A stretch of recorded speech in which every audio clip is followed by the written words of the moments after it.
takwa itu implementasinya sikap, perilaku, bukan amin. Jadi ujung kepala sampai dengan ujung kaki. Karena di dalam Al-Quran sifat takwa itu sifatnya menyeluruh, holistik, komprehensif. Jadi ada takwa yang membimbing pikiran kita, ada takwa yang membimbing pandangan, ada takwa yang membimbing pendengaran, ada takwa yang membimbing lisan, sampai dengan jalan. Takwa itu seringkali diawali dalam Al-Quran dengan paduan antara iman dan amal soleh. Jadi kalau kita bikin rumus A sama dengan B sama dengan C, berarti kan persamaannya A sama dengan C, B sama dengan C, B sama dengan A. Gitu kan ya? Terbayang tidak? Halo? Kalau kita bikin rumus A sama dengan apa? B sama dengan C, ya. Jangan ngantuk. Allahu Akbar. Jadi berarti A sama dengan B sama dengan C, persamaannya B sama dengan C kan? A juga sama dengan C kan? Nah, sekarang kita praktekkan ini ke rumus Al-Quran. Nah, di Quran tuh begini. Kalau ini kita tuliskan iman, ya. Ini spidolnya lelah beramal saat Ramadan.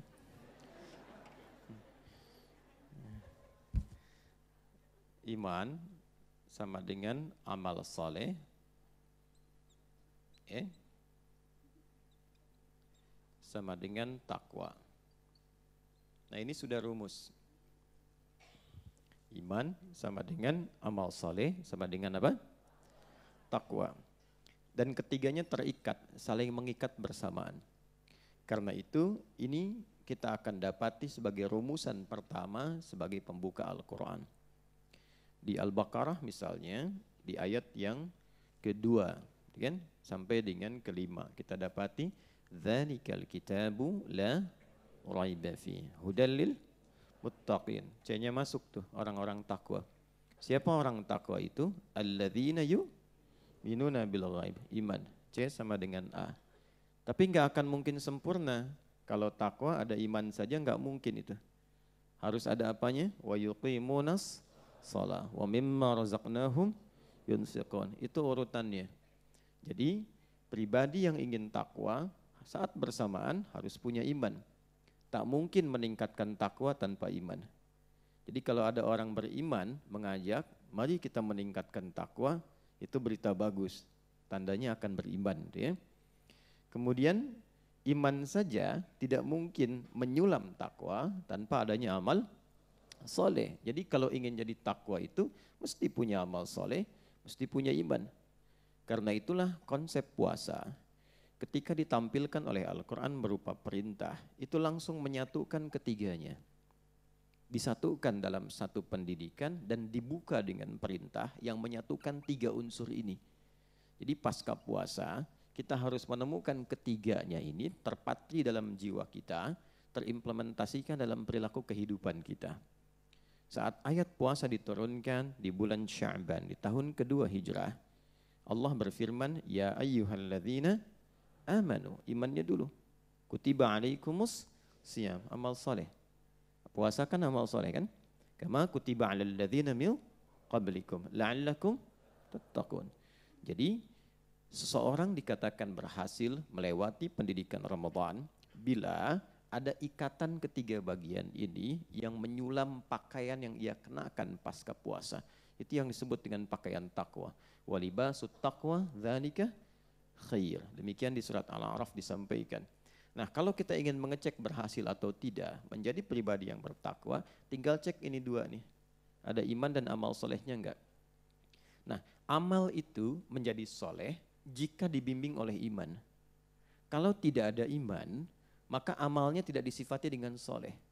Amal saja. Jadi dia enggak punya nilai di sisi Allah, netral saja menjadi amal.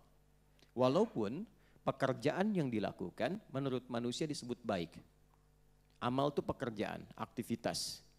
Ya, menatap, memandang aktivitas, mendengar aktivitas, memberi, membantu aktivitas. Ada orang sering berdonasi, bantu perbaiki jalan misalnya kan, diperbaiki supaya tidak banyak dicek ya, kemudian diperbaiki, dibagusin gitu kan, orang nyaman lewat. Kenapa tertawa?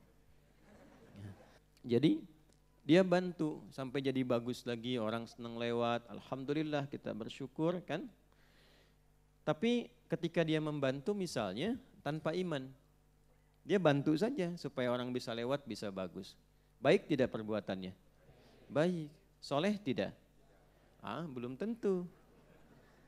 Ketika tidak dilakukan dengan iman, dia menjadi perbuatan saja, tidak bernilai soleh. Soleh itu ketika perbuatan dimaksud didorong oleh imannya.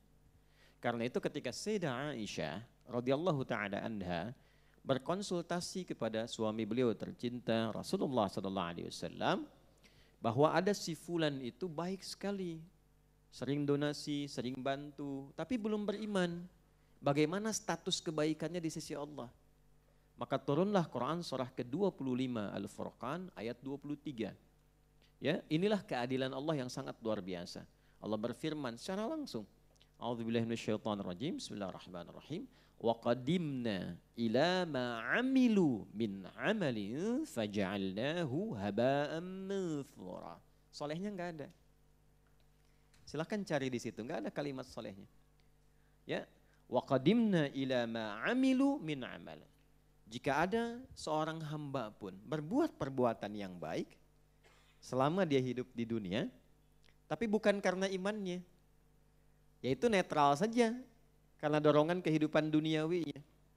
Dia bantu, dia donasi, dia tolong orang, tapi bukan karena dorongan imannya. Dengan keadilan Allah, Allah menyampaikan, maka aku akan segera balas perbuatan baiknya itu selama dia di dunia. Ya, adil tidak? Adil, karena dia berbuat di dunia, dibalasnya di dunia. Kan iman itu pembuka kunci akhirat. Kita itu beriman karena yakin dengan akhirat. Kalau tidak yakin, ya untuk apa kita menunaikan sholat? Untuk apa kita puasa? Kan kita berharap di situ ada kumpulan kebaikan yang akumulasinya berupa pahala, dibawa bekal pulang kan? Nah itulah kuncinya iman ada di situ. Itu perbedaannya berbuat untuk dunia dan menyiapkan bekal untuk akhirat. Tapi keadilan Allah menjadikan sekalipun seseorang berbuat baik tapi tidak didorong oleh imannya, maka tetap dibalas dengan hukum dunianya. Jelas? Maka dibalas, dia mendapatkan apresiasi, dia mendapatkan perhatian dari orang banyak, mungkin bertambah kemudian ya hal-hal yang mendorong dia sukses dalam pekerjaan dunianya, gitu. Ya, faja'alnahu haba'an manthura. Namun di akhirat Allah juga harus adil. Masa orang berbuat di dunia mendapatkan balasan akhirat? Itu menunjukkan tak adil. Ya, kalau orang berbuat untuk akhirat, dibalas di akhirat. Orang berbuat untuk di dunia, dibalas di dunia. Kalau orang berbuat dunia, dibalas di akhirat, rasanya tidak adil kan? Jelas ya? Balasan yang dimaksud, balasan kebaikan-kebaikan yang sifatnya sesuai dengan hukum yang telah ditetapkan. Tadi saya katakan tidak cukup dengan amin, dengan iman. Ya kan? Tidak cukup dengan apa? Amin. Dimulai dengan apa? Iman. Nah, menjadi takwa, iman itu akan membimbing setiap amal yang ada dalam perilaku tubuh kita menjadi soleh. Pernah saya sampaikan begini, ini dimulai dari atas yang cepat, mata misalnya kan. Mata itu fungsinya apa? Melihat kan, nah itu baru amal. Karena ketika melihat netral. Kapan mata itu bisa beramal jadi soleh? Ketika mata dibimbing oleh iman. Karena itu ketika seseorang memiliki iman dan dilatih saat puasa supaya imannya itu terus menguat, maka secara otomatis iman itu akan membimbing pandangan dan memberikan kepada pandangan itu, kepada mata itu batas-batas yang harus dipandang dengan kriteria soleh. Makanya semakin meningkat imannya, semakin dia tahu mana yang harus dipandang. Contoh misalnya, Quran surah Cahaya sama dengan nama masjidnya An-Nur. Kan? Surah ke-24 ayat 30 untuk laki-laki, ayat 31 untuk perempuan. Qul lil mu'minina, imannya dulu. Muhammad SAW viralkan pada semua insan beriman, yang laki-laki. Yaghuddu min absarihim. Perhatikan baik-baik. Jaga pandangan dia. Jaga pandangannya. Jadi orang kalau sudah memiliki iman, itu pandangan pasti terjaga. Bukan nggak boleh lihat, silahkan dilihat. Tapi ketika apa yang dilihat bermasalah menurut imannya, dia pasti akan palingkan. Gitu. Contoh, ada yang terkait dengan aurat. Aurat itu sesuatu yang terbuka, yang bila terlihat nggak enak dilihat. Makanya ditutup. Aurat itu bukan tertutup, aurat itu yang terbuka, yang tak layak untuk dilihat. Makanya ketika kelihatan tidak nyaman untuk dilihat. Nah, iman itu punya standar. Jadi begitu melihat sesuatu yang tak baik menurut iman, itu otomatis semakin tinggi imannya, semakin dia cepat memalingkan. Begitu terlihat, dia akan langsung palingkan. Bagi yang tidak punya iman, dia merasa biasa saja. Dan itu nggak ada rasa di hatinya. Ya, Anda ke Amerika, ke Eropa, ada beda keyakinan misalnya. Ya, ada yang belum memiliki iman, bagi dia pakaian terhormat biasa saja. Yang penting bagi dia merasa nyaman. Mungkin aurat terbuka dan sebagainya. Standarnya memang standar kehidupan budaya. Tapi bagi orang punya iman tidak. Ada sesuatu yang tak boleh dilihat. Itu aurat yang tak layak tampak. Pertama kan salah lihat ya. Ibu juga sama ayat 31-nya. Wa kullil mu'minati yaghdudna min absarihinna. Itu hal pertama yang paling pokok. Nanti turun dari mata turun ke mulut dulu, masa langsung ke hati. Ya, ke lisan dulu. Ini banyak persoalan nih. Dari mata turun ke lisan, langsung ke hati aja. Ya, turun ke lisan, pindah ayat Quran surah 49 misalnya, ayat 11 sampai 12.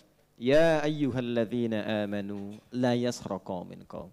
Hei orang-orang yang beriman, gunakan lisanmu pada yang baik-baik untuk bertutur. Jangan saling mencela.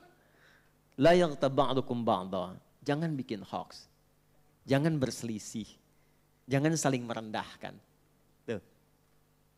Coba dicek, selama puasa kita latihan kan ya? Ya, supaya menjaga lisan, pasca puasa berubah enggak itu? Sampai ke ujung kaki. Jadi kalau baru selesai puasa sudah ribut, sudah berselisih, sudah rame, sudah mencela, itu pasti ada problem dalam pendidikan puasanya. Jelas?